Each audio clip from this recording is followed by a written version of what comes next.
हैं आप? I hope आप बिल्कुल खैरियत से होंगे। आज का हमारा लेक्चर है किससे रिलेटेड बेटा? इलेक्ट्रिक डाइपोल से रिलेटेड, जिसके अंदर हम एक्सियल पॉइंट के ऊपर इलेक्ट्रिक फील्ड इंटेंसिटी पता करेंगे। ठीक है, तो कैसे पता करेंगे देखते हैं। चलिए देखो, सबसे पहले आप क्या करेंगे, consider an electric dipole consisting of charges plus Q and minus Q separated by distance 2a placed in vacuum. किसके अंदर रखा गया है बेटा? वैक्यूम के अंदर। तो रखिए, देखिए आपने लिया माइनस क्यू चार्ज और एक ले लिया बेटा कौन सा charge? Plus Q charge. Mid distance है इसकी, मतलब मिड पॉइंट है इसका O, ये A पॉइंट हो गया बेटा, ये B पॉइंट। यहाँ से कितनी डिस्टेंस पे बेटा? R डिस्टेंस पे मान लीजिए मुझे इस P पॉइंट पे इलेक्ट्रिक फील्ड इंटेंसिटी पता करनी है। अब एक्सियल पॉइंट क्या होता है वो समझिए। एक्सियल पॉइंट तो ये, मतलब एक्सियल लाइन तो ये हो गई और इक्वेटोरियल लाइन ये हो गई। ठीक है, यानी हॉरिजॉन्टल जो लाइन होगी उसको हम बोलेंगे बेटा एक्सियल लाइन। ठीक है, उसके ऊपर एक्सियल पॉइंट हम कंसीडर करेंगे। मान लीजिए ये P पॉइंट है, यहाँ पे मुझे क्या करना है बेटा? इलेक्ट्रिक फील्ड पता करना है। तो इसके लिए आपने क्या किया, यहाँ पे +1 चार्ज रखा। ठीक है, अब एक चीज़ देखेंगे कि सबसे पहले तो इसकी डिस्टेंस 2a है ये। ठीक है, और B और P से तो R माइनस कितना हो जाएगा? A। क्यों हो जाएगा? क्योंकि बेटा ये कितनी है? A, और ये भी कितनी है? A। और अगर मैं टोटल डिस्टेंस की बात करूं तो R प्लस A से P के बीच की डिस्टेंस, यानी A और P के बीच की डिस्टेंस कितनी हो जाएगी? R plus A। ठीक है, तो यहाँ पे सबसे पहले पॉजिटिव Q चार्ज है। पॉजिटिव Q चार्ज इस +1 को क्या करेगा? रिपेल करेगा इधर, जिसके लिए इलेक्ट्रिक फील्ड E1। और नेगेटिव चार्ज इस +1 को क्या करेगा? अपनी तरफ अट्रैक्ट करेगा, जिसको मैंने क्या बोल दिया? E2। ठीक है, तो यहाँ पे आपने देखा कि मैंने इस एरो को तो ज़्यादा और इस एरो को कम बनाया है। क्यों? क्योंकि E1 ग्रेटर है किससे बेटा? E2 से। क्योंकि डिस्टेंस जो है, ये वाली डिस्टेंस इस टोटल डिस्टेंस की क्या है? ज़्यादा है। मतलब यहाँ पे अगर मैं बात करूँ R प्लस A ग्रेटर है किससे? R माइनस A से। ठीक है, इस वजह से E1 ज़्यादा हो जाएगा किससे? E2 से। क्लियर है चीज़? फिर उसके बाद हम पता करेंगे, सबसे पहले आप पता करेंगे यहाँ पे इलेक्ट्रिक फील्ड किसके कारण? E1 के लिए निकालना चाहे तो आप सबसे पहले प्लस Q के लिए निकाल लीजिए। तो आप लिखेंगे इलेक्ट्रिक फील्ड ड्यू टू, अब कौन से चार्ज के लिए बेटा? प्लस Q चार्ज के लिए। ठीक है, प्लस Q एट पॉइंट, किस पॉइंट के ऊपर बेटा? P पॉइंट के ऊपर। तो कितना आ जाएगा? E1 equal KQ divide by R minus A का whole square, equation number first. Same as किसके लिए निकालेंगे? ये तो आपने निकाला बेटा प्लस Q के लिए। अब सेकंड आप निकालेंगे किसके लिए? नेगेटिव के लिए। Electric field due to minus Q at point P point पे आपको क्या करना है बेटा? ये रहा P पॉइंट। इस पॉइंट पे इस माइनस Q के कारण क्या करनी है आपको? इलेक्ट्रिक फील्ड, जो कि कितनी है? E2। तो E2 equal minus KQ divide by R plus A का whole square, equation number second. यहाँ तक आपको समझ में आ गया होगा। उसके बाद आप क्या करेंगे बेटा? देखें,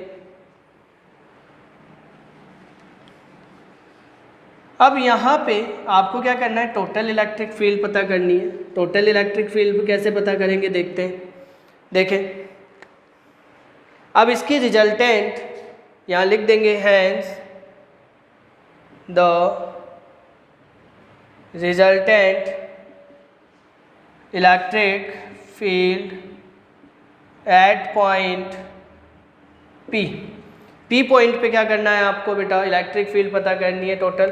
तो वो कितना हो जाएगा? E इक्वल, इसको आप बोल दीजिए E axial equal E1 plus E2, equation number third. अब थर्ड इक्वेशन भी आपके पास आ गई। फर्स्ट और सेकंड इक्वेशन से क्या कर दीजिए? आप वैल्यू पुट कर दीजिए। सबसे पहले आपको देखना है कि E1 किधर है बेटा? इधर की तरफ है। ठीक है, तो आप इस वैल्यू को क्या लिखेंगे? टुवार्ड्स लेफ्ट, मतलब टुवार्ड्स राइट, मतलब डायरेक्शन किधर होगी बेटा? Towards right. और ये किधर होगी बेटा, टुवर्ड्स लेफ्ट।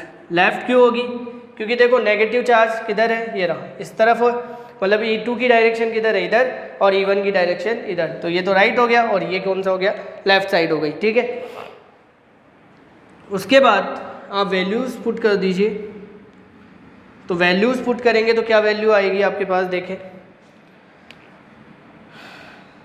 तो आपने रखा KQ upon R minus A का whole square minus KQ upon R plus A का होल स्क्वायर।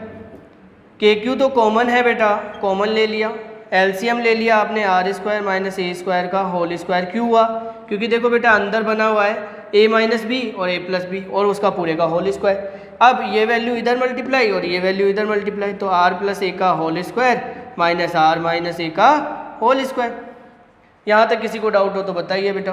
नेक्स्ट उसके बाद आता है बेटा KQ, कॉमन तो चल ही रहा है ये, और नीचे कितना है बेटा R square minus A square का होल स्क्वायर। इसका होल स्क्वायर ओपन करेंगे, R square plus A square plus 2RA minus R square minus A square, और माइनस माइनस क्या हो जाएगा, प्लस हो जाएगा 2RA। अब बेटा ये वैल्यूज़ तो कैंसिल आउट हो गई, ठीक है, ये वैल्यू कैंसिल आउट हो गई, तो आपके पास फाइनल वैल्यू जो है वो कितनी बच जाएगी, देखें आपके पास फाइनल वैल्यू आ जाएगी बेटा आप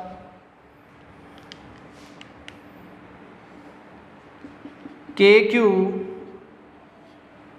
ये हो जाएगा बेटा 4RA divide by R square minus A square का होल स्क्वायर। अब इस 4 को क्या लिख सकते हो, 2KR तो एक साथ, 2QA एक साथ लिख लिया, R square minus A square R square, मतलब ये 4 है, 4 को क्या लिख सकते हैं, 2 मल्टीप्लाई 2। अब इस वैल्यू को जो आपके पास दिख रही है आपको 2QA, इसको आप क्या बोल देंगे बेटा, P, क्या बोलेंगे, P बोल देंगे। तो आपके पास क्या वैल्यू आ जाएगी, आपके पास क्या वैल्यू आ जाएगी, देखो 2KPR divide by R square A square का होल स्क्वायर, ये EXL आ जाएगा। ठीक है, अब इफ़ R क्या हो बेटा, ग्रेटर हो किससे, A से, तो A स्क्वायर क्या हो जाएगा, नेग्लिजिबल। ठीक है, अगर ये नेग्लिजिबल हो गया तो EXL कितना आ जाएगा बेटा आपके पास, 2KPR divide by R square का whole square, 2KPR divide by R की पावर 4, एक पावर कट जाएगी, 3 बच जाएगा, तो 2KP अपॉन आर क्यूब, ये किसके लिए आ गया, एक्सीएल के लिए आ गया। ठीक है, ये एक्सीएल के लिए क्या आ गई आपके पास, इलेक्ट्रिक फील्ड आ गई। ठीक है, इसके बाद आती है आपके पास इक्वेटोरियल के लिए, ये तो एक्सीएल के लिए, इसके बाद आती है इक्वेटोरियल के लिए, जो कि हम नेक्स्ट लेक्चर में करेंगे। आज के लिए इतना ही। अगर नहीं आया हो आपको समझ में तो आप कमेंट सेक्शन में जाके बोल सकते हैं कि सर हमें ये चीज़ समझ में नहीं आई है, तो आपको ये चीज़ समझा दी जाएगी।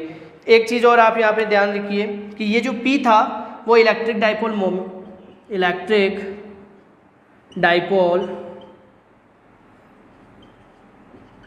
मोमेंट इसे बोलेंगे। ठीक है, कोई दिक्कत यहाँ तक? आई होप आपको बिल्कुल अच्छे से समझ में आ गया हो। नेक्स्ट लेक्चर में हम करेंगे इक्वेटोरियल के लिए। ठीक है, आज के लिए इतना ही। Bye bye, take care.